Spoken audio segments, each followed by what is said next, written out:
Platform అనేది జనసేన ద్వారా వాళ్ళకు ఇవ్వడానికి జనసేన పార్టీ అనేది మన ఈ ప్లాట్ఫామ్ యూజ్ చేసుకొని లీడర్షిప్ ఎదగడానికి ఎవరైనా ఇంట్రెస్టెడ్గా ఉంటే వాళ్ళు పార్టీ పట్ల పార్టీ అధ్యక్షుని నమ్మి, అన్నిటికన్నా ముఖ్యమైన విషయం పార్టీ అధ్యక్షుని సిద్ధాంతాలు, పార్టీకి సంబంధించిన సిద్ధాంతాలు కానీ పార్టీ అధ్యక్షుడు శ్రీ పవన్ కళ్యాణ్ గారిని నమ్మి వచ్చే వ్యక్తులు ఎవరైతే ఉంటారో వారి అభిప్రాయాలు ఏవైతే ఉంటాయో వారు తెలియజేస్తే పార్టీకి ఇదందరం కలిసి మనం ఉమ్మడిగా ఒక చర్చ అంటే ఒక అభిప్రాయానికి వస్తే దీనికి సంబంధించింది అధ్యక్షుల వారికి మళ్ళీ ఒక వినతి పత్రం ద్వారా ఒకటి తెలియజేయడం జరుగుతుంది. మన అందరి అభిప్రాయాలు ఈ విధంగా ఉన్నాయి, దానికి అనుగుణంగా అని చెప్పేసి ప్రత్యేకించి మనం ఈ మీటింగ్ పెట్టుకోవడానికి కారణము దాని గురించి మీ అందరి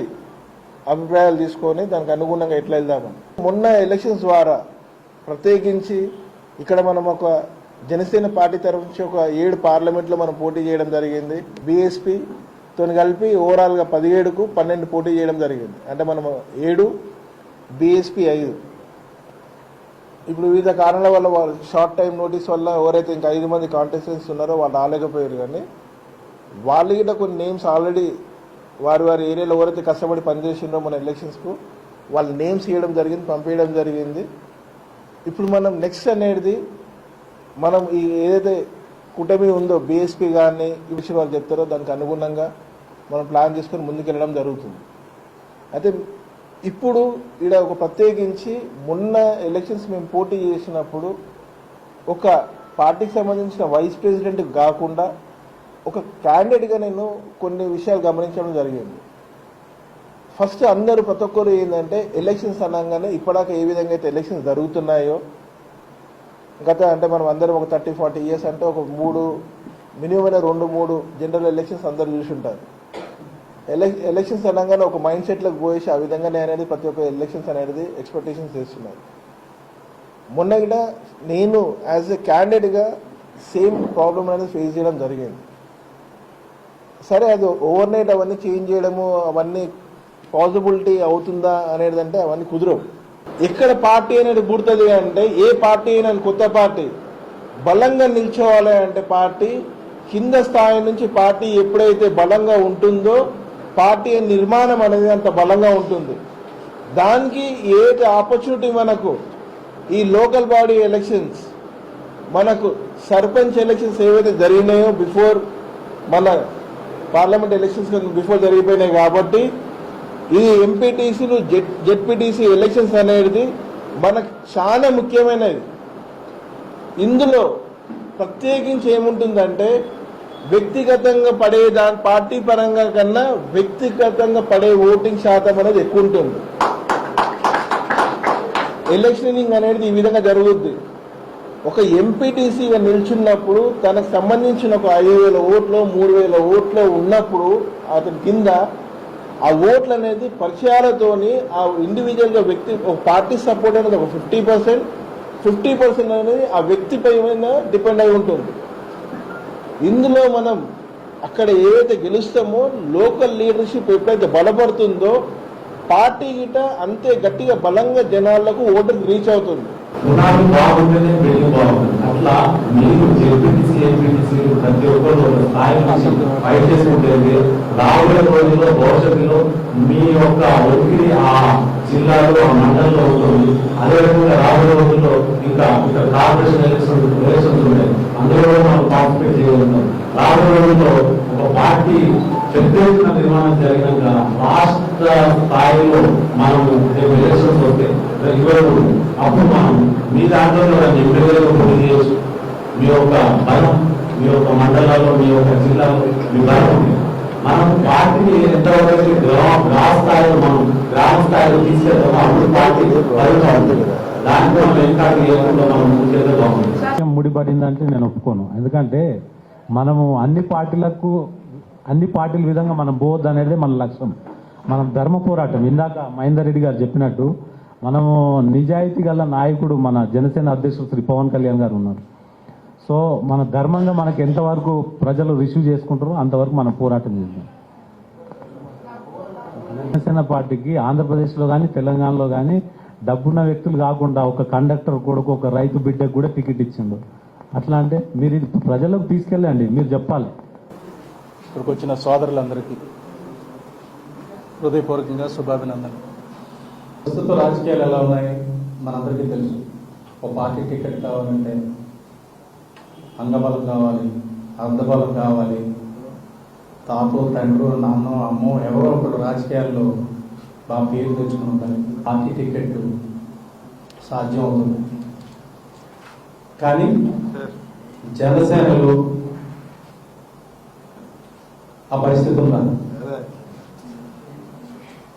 ఆంధ్రప్రదేశ్ అసెంబ్లీ ఎలక్షన్ ఇక్కడ పార్లమెంట్ ఎలక్షన్స్ కానీ మనం పరిశీలించిన పార్టీని గుండెల నిండా నింపుకొని పార్టీ అధ్యక్షుడు భావజాలను నమ్మి ముందుకు వచ్చిన కార్యకర్తలకి ప్రతి ఒక్కరికి అంటే ఆ నియోజకవర్గంలో ఉన్న పరిస్థితిని బట్టి అక్కడ ఉన్న వాళ్ళకి సామాన్యులకి టికెట్లు అనేది ఒక వ్యవసాయ కూలి కోడికి,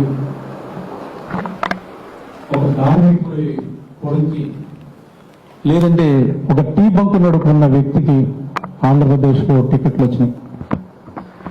ఇది ఇక్కడ కూడా తెలంగాణలో కూడా ముందుకు వెళ్ళాలి. ఇటువంటి పరిస్థితి అనేది మన ప్రీతమ నాయకుడు శ్రీ పవన్ కళ్యాణ్ గారి ఆకాంక్ష. అందువల్లే మనం అసెంబ్లీ ఎలక్షన్లో కొన్ని ప్రత్యేకమైన పరిస్థితుల వల్ల తెలంగాణలో పోటీ చేయలేకపోయాం. అవేంటో అందరికీ మన అధ్యక్షుల వారు చెప్పే ఉన్నారు. ముందస్తుగా ఎన్నికలు రావటం, మనం శ్రేణుల్ని ఇంకా సమాయత్తం చేయలేకపోవటం, కొత్త పార్టీ అవటం వల్ల మనం ఇంకా బలంగా ఇక్కడ స్థిరపడలేకపోవడం వల్ల ఆ అసెంబ్లీ ఎన్నికల్లో మనం పోటీ చేయలేకపోయాం. అయితే పార్లమెంట్ ఎన్నికల్లో మన మహేందర్ రెడ్డి గారు కానీ, శంకర్ గౌడ్ గారు కానీ, ఇతరత్ర కానీ మన పార్టీ తరఫున ఇక్కడ రిప్రజెంటేషన్ ఉంది. ప్రజల నుంచి కూడా మంచి ఆదరణ లభించింది. ఇప్పుడు ఈ ఎంపీటీసీ, జెడ్పీటీసీ, ఈ స్థానిక సంస్థల ఎన్నికల్లో మనం ఎలా ముందుకు పోవాలి అని అధ్యక్షుల వారిని అడిగినప్పుడు మీరు కార్యకర్తల్ని సమావేశపరిచి వాళ్ళ మనోభిప్రాయాన్ని తెలుసుకోండి. వారంతా ముందుకెళ్దామంటే ముందుకెళ్దాం, వారి అభిప్రాయమే నా అభిప్రాయం అన్నారు. అయితే సమయం ఎక్కువగా లేకపోవడం వల్ల జిల్లాలో ఉన్న వాళ్ళతో నిన్న ఫోన్లో మాట్లాడాం. ఖమ్మం, నల్గొండ, వరంగల్, మెదక్ ఇటువంటి జిల్లాల్లో అంతకుముందు మనం ఈ కంటెంట్ రైటర్లు వీటికి ప్రక్రియకి వెళ్ళినప్పుడు చాలా మంది ముందుకు వచ్చి మనకి సహకరించారు. అందులో ముఖ్యమైన వాళ్ళందరితో నిన్న మాట్లాడాం. వాళ్ళందరూ చెప్పింది ఒకటి, ఈ ఎన్నికల్లో మనం తప్పకుండా పోటీ చేయాలి. జిల్లాల్లో కూడా చాలా మంది ఉత్సాహంగా ఉన్నారు, ముందుకు వస్తున్నారు పోటీ చేయడానికి. దీనికి ఈ ప్రక్రియను ముందుకు తీసుకెళ్ళడానికి మీరు ఒక ప్రణాళికను రూపొందించండి, దానికి మేము అన్నదానిగా ఉంటామన్నారు. దానికి తోడు ఈ హైదరాబాద్లో సమయం తక్కువైనా మన శంకర్ గౌడ్ గారు, మా మహేంద్ర గారు ఈ సమావేశాన్ని ఏర్పాటు చేశారు. మీరు అందరూ ఇక్కడికి వచ్చారు. మిమ్మల్ని అందరినీ పార్టీ అధ్యక్షుల వారి తరఫున ఒకటే అడుగుతున్నాను, ఈ ఎన్నికల్లో మనం పోటీ చేద్దామా లేదా ఒక్కసారి చెయ్యొద్దండి. గట్టిగా చెప్పాలి, గట్టిగా చెప్పాలి, చేద్దాం. సో ఇదే మాటని అధ్యక్షుల వారికి తెలియజేస్తాము. ఈ ఎన్నికల్లో మనం తప్పకుండా ఆయన మనల్ని పోటీ చేయడానికి, మా పార్టీని ఇక్కడ పోటీలో నిలపడానికి ఆయన అంగీకారం తెలుపుతారు. ఎందుకంటే కార్యకర్తలు ఏమంటున్నారు, అదే నా మనోభావం. వాళ్ళందరూ పోటీ చేద్దామంటే పోటీ చేద్దామన్నారు. పోటీ చేయడానికి కూడా తెలంగాణ వ్యాప్తంగా మన శ్రేణుల నుంచి చాలా ఉత్సాహమైన ప్రోత్సాహం కనబడుతుంది. మేమంతా పోటీ చేయడానికి ఉళ్ళురుతున్నాం. ఇప్పటి వరకు మాకు అవకాశం రాలేదు. ఏ పార్టీ మమ్మల్ని ఇలా పోటీ చేస్తారని అడగలేదు. మేము పోటీ చేయడానికి సిద్ధంగా ఉన్నామన్నాం. సో ఇక్కడికి వచ్చిన మీరందరూ కూడా పోటీ చేయడానికి ఉత్సాహం చూపడం వల్ల ఇది ఇప్పుడే అధ్యక్షుల వారికి తెలియజేస్తాం. మనం ఈ ప్రక్రియను ముందుకు తీసుకెళ్ళడానికి, ఎన్నికల్లో పోటీ చేయడానికి ఈ క్షణం నుంచి మనం అంతా సన్నద్ధంగా ఉందాం.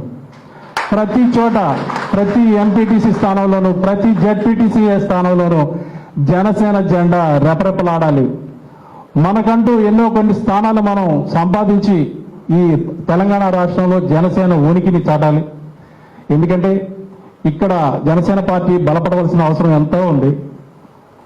ప్రతిపక్షం బలంగా లేకపోతే ప్రజాస్వామ్యం మనుగడ ముందుకు సాగదు. మనకి ఇక్కడ రాష్ట్రంలో ప్రతిపక్షం చాలా బలహీనంగా ఉంది. ఇటువంటి తరుణంలో జనసేన బలపడవలసిన అవసరం తెలంగాణలో ఎంతైనా ఉంది.